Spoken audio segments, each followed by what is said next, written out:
Hi, my name is Christy Serling, and I'm the Dean for the College of Education and Behavioral Sciences. I'm so excited to welcome you to EDLD 7300. This course is an important course in your doctoral program. In fact, at the end of this course, if successful, you transition from being doctoral student to being doctoral candidate. The first thing I want to say is that you have to think about this course differently than any of the other courses that you've taken so far in your doctoral program. This course is different because there's very little reading other than your own personal research to developing your chapters, but it is all about writing. Perhaps in some of your other courses, your other programs, even through K through 12, undergraduate and master's degrees, you've been able to do the bare minimum, jump through hoops, and have a superficial understanding of the program and the courses. You've even been able to be successful doing that. In this course, because it is all about writing, you are really going to have to think about this course and approach this course in a different way. So the first thing I want to say to you is that you may need to think through what your most important values are, how you spend your time, and what you will do differently during this particular semester. What that could look like is letting go of some volunteer things that you do, letting go of extras that you do in your life so that you can fully devote time to writing during this semester. By the end of this 8-week session, you will have chapters 1, 2, and 3 drafted for review for your chair. Well, that sounds like a lot to accomplish in an 8-week session, and it is. So I want to first remind you that you have to build out your time that you're going to be able to spend writing. So how did I do that during my doctoral program? I want to say that when I was working on my doctorate, I was a superintendent of schools. I was volunteering in my church. I'm a mom of 3. I'm married. And I also was teaching at least one course as an adjunct at a local university. It was a busy season. And so in order to accomplish the writing that I needed to, I had to capture the time that I could. Well, capturing the time that I could looked like doing things differently than what I had been doing. So in some ways that looked like time with my children looked a little bit different. I value time with my children. It's one of the most important things that I do. And so I found ways to speak to them and to spend time with them that was meaningful, but that I was still able to accomplish the things that I needed to. Sometimes that meant setting aside my writing, but other times it meant integrating the writing into what I was doing.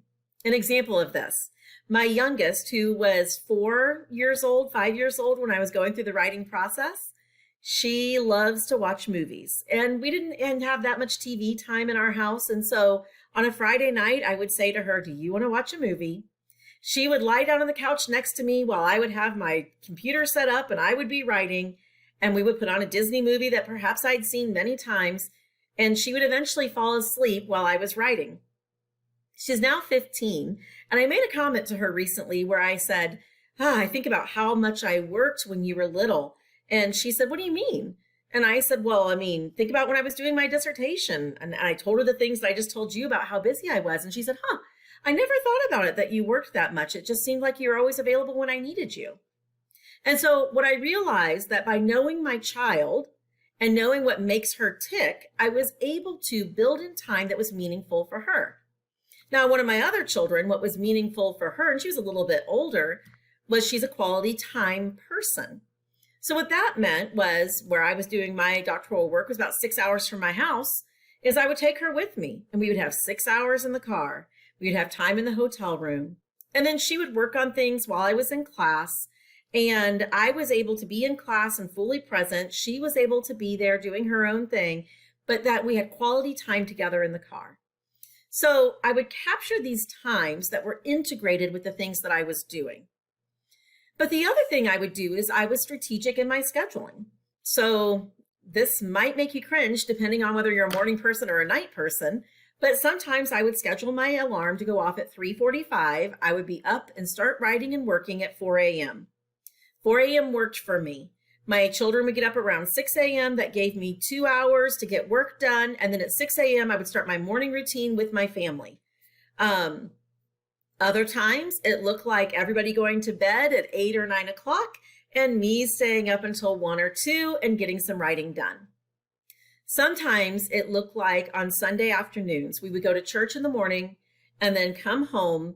Kids would have quiet time in their bedrooms, and I would either leave, my husband was there, and I would leave and go someplace, or I would stay home and have a few hours time. It was a guarantee that every Sunday for hours I was writing. Now, if you spend Sunday in a different way, then that wouldn't work for you. So sometimes what I did was on a Saturday, or I would do in the evenings, late at night. So I would adjust it based on what I had, but I would build out that time and just say, this is focused writing time. It's a season. The other thing I would do occasionally is I would take a writing retreat. I would go to a hotel, or I would go to a friend's house who was out of town, and I would spend an entire weekend just writing. Now, it may not be effective to take 10 hours and write straight without a break. For me, it looked like 3 to 5 hours of work, then go take a walk, go call a friend, have dinner with a friend, something like that, and then go back at it again and write for another 5 hours.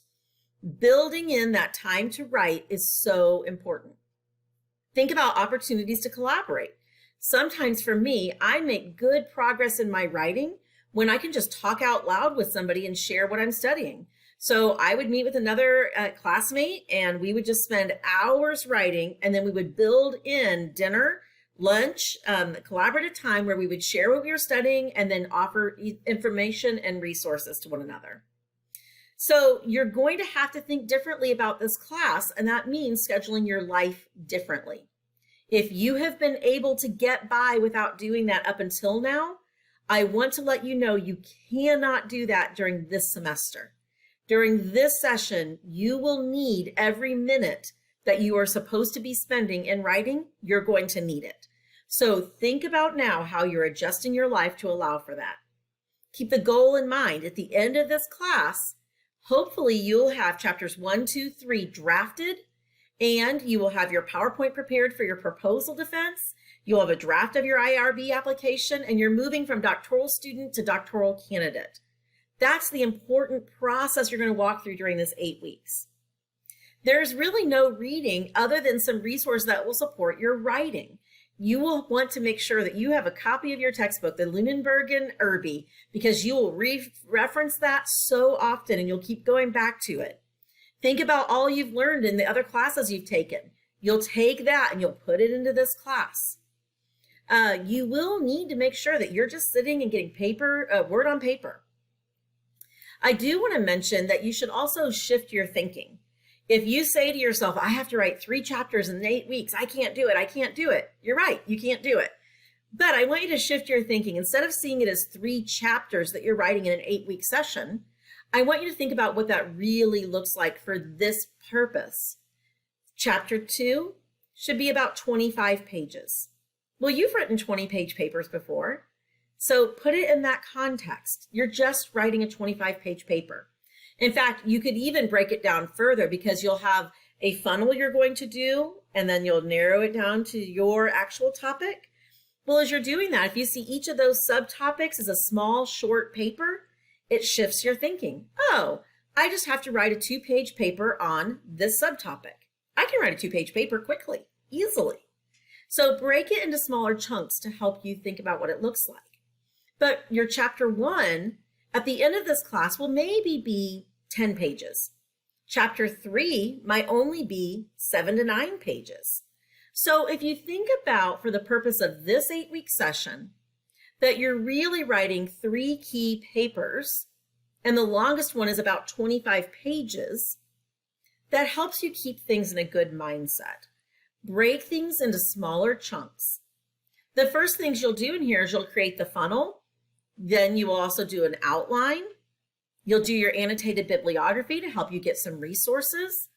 So all of those pieces are going to make this writing process so much easier. But also keep breaking it into smaller chunks for yourself. Yes, you're writing 3 chapters, but think them as 25-page paper, 10-page paper, 10-page paper. Well, that's doable. Now, at the end of your dissertation, when you're finished writing, these are going to be longer chapters. Your chapter 2 will probably be closer to 40 or 50 pages. It should end up with about 100 references minimum.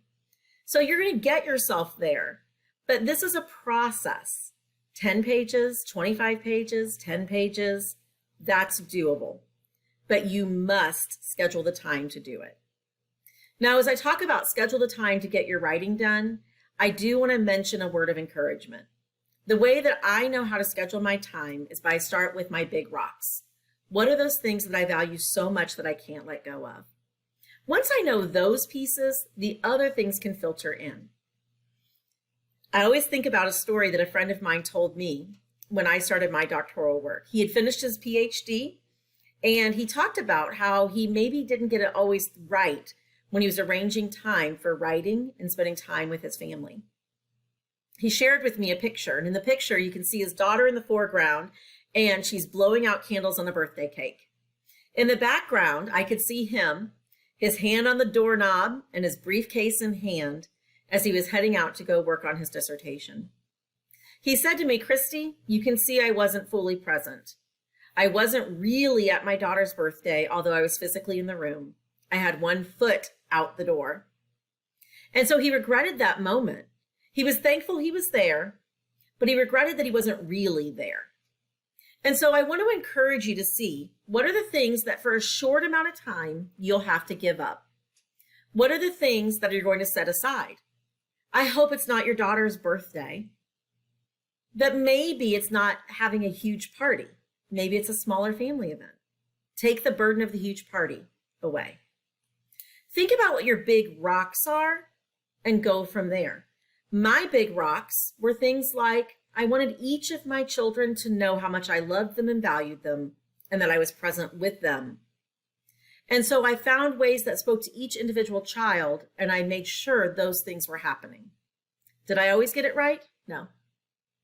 But I can look at it 12 years later and have a child who says, I didn't realize you really worked that much. So I want to encourage you to think about what your big rocks are and build from there. You are going to get less sleep. You're going to have to budget your time. You are going to have to write. But when you keep it in a right perspective and you're upholding your values, you will feel better about the process and you will accomplish more. By the end of this 8-week session, my hope is that you will have gained so much that you're at that point that you're ready to present your proposal to your committee and then ready to submit your application to IRB, and that you will be ready to make the transition from doctoral student to doctoral candidate. I look forward to this semester. I look forward to this session, and I hope that you are successful.